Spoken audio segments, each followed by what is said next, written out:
Yeah, so if you have any music recommendations you want to add to the queue, just add it.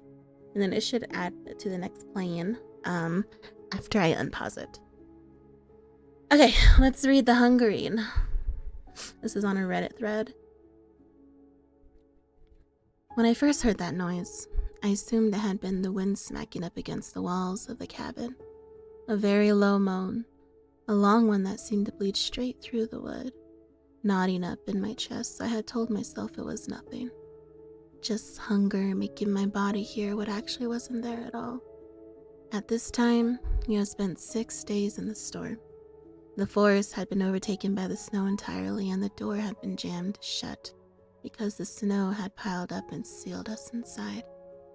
All packed into a small cabin meant to house one individual was myself, my brother, and our neighbors who begged to be let in before the storm. With rationing, we had enough food to last 3 days. We stretched it out so it would last 5 days. During night 6, I tore strips of leather from my boot and began chewing, imagining it was jerky. Blood oozed from my gums due to the dirt and salt, and my belly gargled and cramped as if it were eating its own self. There was not one word spoken.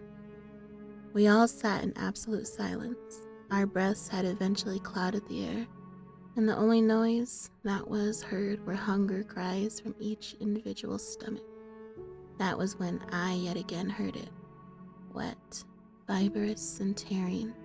The type of noise one hears while pulling raw meat bone. Thank you for lurking, Beans. I appreciate you.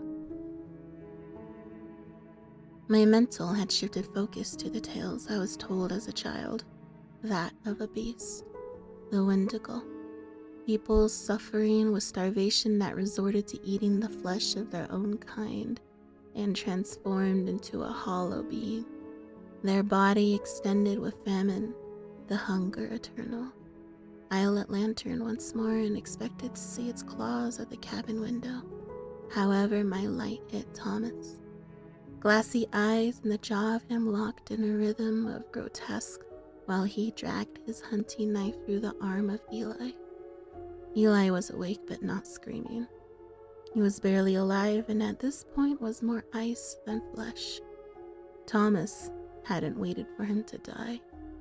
He put his lips against the wound and drank as if he were dying from thirst. Everyone was watching. There were no screams, no movement at all. The smell of pure blood diluted the air, all hot and coppery. All I was feeling was relief. The only thing that was louder than the storm was Thomas's chewing. A wet, animalistic, obscene. Deep down, I wanted to turn my head. However, my neck wouldn't allow. What pinned me in place was hunger. The first to break was my own brother. Like a dog, he crawled on all fours, with trembling lips and his eyes locked onto the dripping flesh that Thomas had in his grip. There was no asking, no hesitation. He lowered his head and took a bite right out of the arm of Eli, which made a sound that will never leave me. I initially imagined I would puke, but there wasn't anything in my stomach to do so. Stomach spasms made me moan in pain. My throat was functioning. Finally, I forced myself to stand. I motioned towards both of them. Eli's eyes gazed around and flickered while Thomas kept carving and deeper into him. At one point, for a second, I swear he locked eyes with me. He knew what was going on. He was aware of what I was about to do. Suddenly, the light left him. I recall taking my fingers right into his chest, soft and warm like the fresh dough, loosely tearing at what was underneath. My fingernails had split and cracked, and my hands were trembling. However, I refused to stop. Actually, no one did. The howling of the storm persisted, yet the interior of the cabin had produced sounds of a frenzy of gristle and teeth. At the end, what was remaining of Eli resembled nothing of a human. The floor had been blackened with his blood. The light of the lantern made it shine bright. All of us licked the blood from each other's hands from the floor. I tried telling myself it was survival. The stories always said the same. The wail of the Wendigo starts from starvation. It drives you to not be human anymore. However, as I caught Thomas slightly grin as blood trickled down his chin, I felt knots in my stomach. It no longer was hunger, but a mixture of that and pleasure. I had realized the demon of the Wendigo actually does not come from the woods that harbor darkness and secrets. The Wendigo doesn't break through windows or crawl down chimneys for victims. It is born. And it is born the moment you stop feeling disgust and conscience. During this night, we ate until the storm hadn't mattered anymore. After I awoke from my sleep, the first thing that hit me had been the stench of rot inside the cabin. The air was so heavy, filthy, and a sweet scent lingered in my throat. For a moment, I had thought it was a nightmare, that there was no storm and that Eli was still with us. Maybe this was all in my head. Then I looked down and realized the truth. Eli hadn't been buried. He wasn't even moved. He was still sprawled out on the cabin floor, torn open like a pig that had been slaughtered. Some parts of the bone were pure white because my brother gnawed on them rigorously. There were crescent moons in the marrows from hard bites. Throwing up was my first thought, but I couldn't sense my stomach. It was too full. Every time I moved, it was like stones shifting inside me from how much meat I ate. The taste still lingered on my taste buds. I glanced and seen Thomas staring, having a staring contest with me. He had split lips and his gums were raw. The beard on him was stained black. He didn't blink once. He didn't even resemble a human anymore. With the voice sounding like cracked dry wood, he managed to tell me, "It will get easier." Just don't think of food as people. You just need to stop. He stated this as if it were easy. The hard part to face was I knew he was right.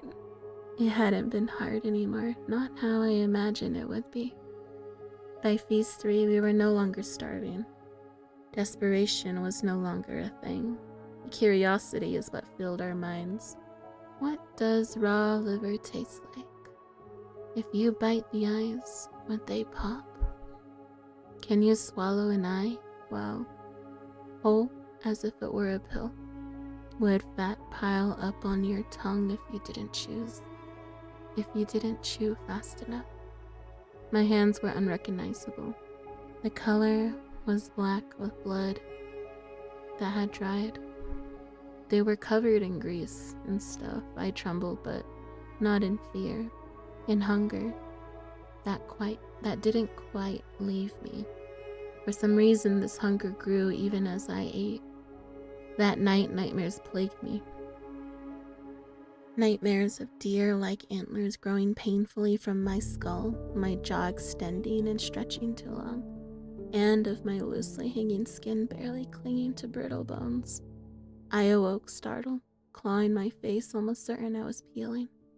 However, as I peered into the cracking mirror that was above the stove, what I saw was not claws or antlers. What I saw was far worse. I saw myself.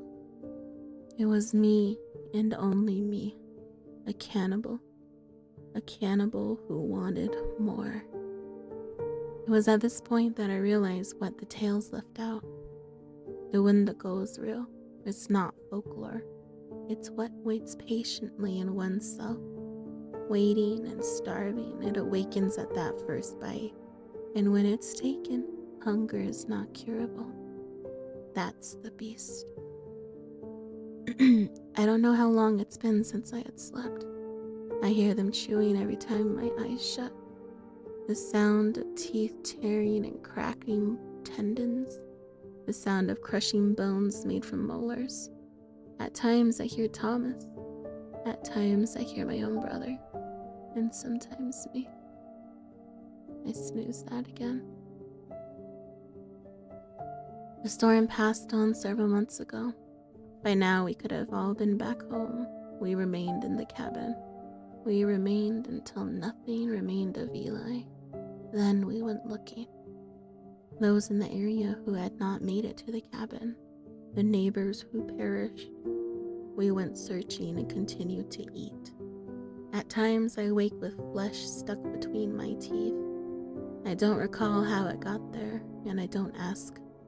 As a child, the Wendigo was nothing but a tale to me. But this is far from truth. A mirror is what it is. It reflects what we really are as snow piles up and completely buries the roads and you lay trapped and stranded. It reflects what we really are at our worst. We're survivors, not victims. We are what live in the woods. We are you. That was pretty good. I like that. I like Wendigo stories. I think an incubus is feeding on me in my sleep and it's not just dreams anymore. Wait. Let me just look at this real quick. Don't mind me. I'm drinking a Monster. I really shouldn't be drinking this Monster this late at night. But I've been sipping on it since I started. I think an incubus is feeding on me in my sleep and it's not just dreams anymore. Hey Reddit.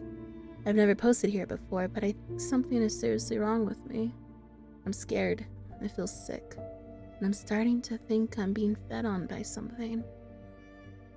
Brian, autocorrect. It did it again, dude. Brian really likes to go fast with caffeine, huh? This all started maybe a month ago. At first, I thought it was just a vivid dream, sexual, intense, too real for comfort. I woke up drenched in sweat, heart pounding like I'd been running. There was a man in my dream, or something shaped like one. Broad shoulders, glowing eyes, sharp features. Weirdly attractive, but in a way that made my skin crawl once I woke up. The kind of beauty that hurts to look at. He never spoke, just climbed into bed, touched me like he owned me, and then everything would go black. I wrote it off as a weird dream, but it kept happening. And now I think I've become his food source. The dreams became more frequent. That's what you get, Wedgie. Every night, it wasn't always sexual either. Sometimes I'd wake up gasping, like someone had been holding me underwater. Sometimes I'd have claw marks on my back or thighs. I sleep alone. My bedroom door is always locked, but still there be bruises. Fingerprints too large to be mine. At first, I was just tired. Now I'm deteriorating. My skin's pale, my nails brittle. I've lost so much weight in 2 weeks. I had to tighten my belt 3 notches. I can't concentrate at work. I zone out for long stretches and come 2 hours later. I'll be in my room alone and feel something breathe on my neck. I'll be brushing my teeth and see him behind me in the mirror, just standing there, smiling, never blinking. Last night, I didn't even fall asleep. I was lying in bed with all the lights on, watching a live stream on my phone. I must have blinked.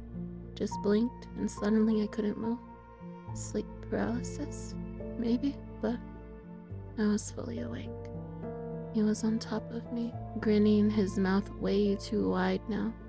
Teeth like glass shards.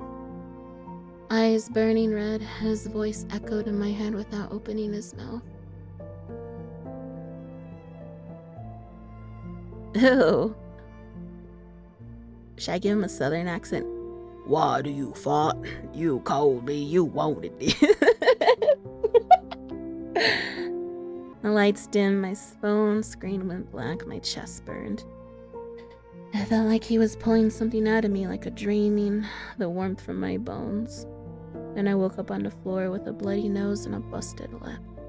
I don't remember falling. It gets worse. I started researching incubi, male demons that seduce and feed off people during dreams. There's a terrifying amount of historical accounts going back centuries. People who withered away from nightly visits. Some who vanished entirely. But here's the really messed up part. I found an old Reddit thread. Someone described the exact same dream man. Same glowing eyes. Same I own you vibe. Same exhaustion, weight loss whispers. Their last comment said, I think he's trying to move in. Not just dreams anymore. I saw him in my mirror today. If I don't post again, just know he's real. No one ever heard from them again. Their account hasn't been active in 4 years. I've tried everything. Holy water, salt, sleeping somewhere else, but no matter where I go, he finds me. I stayed at a hotel last night. Woke up with deep scratches on my hip and my room ice cold. Though the heater was on max. I don't even feel like myself anymore. I cry for no reason. I sleepwalk. I caught myself humming a tune I've never heard before.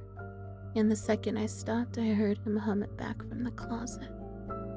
He's breaking me down. And I think he's almost done.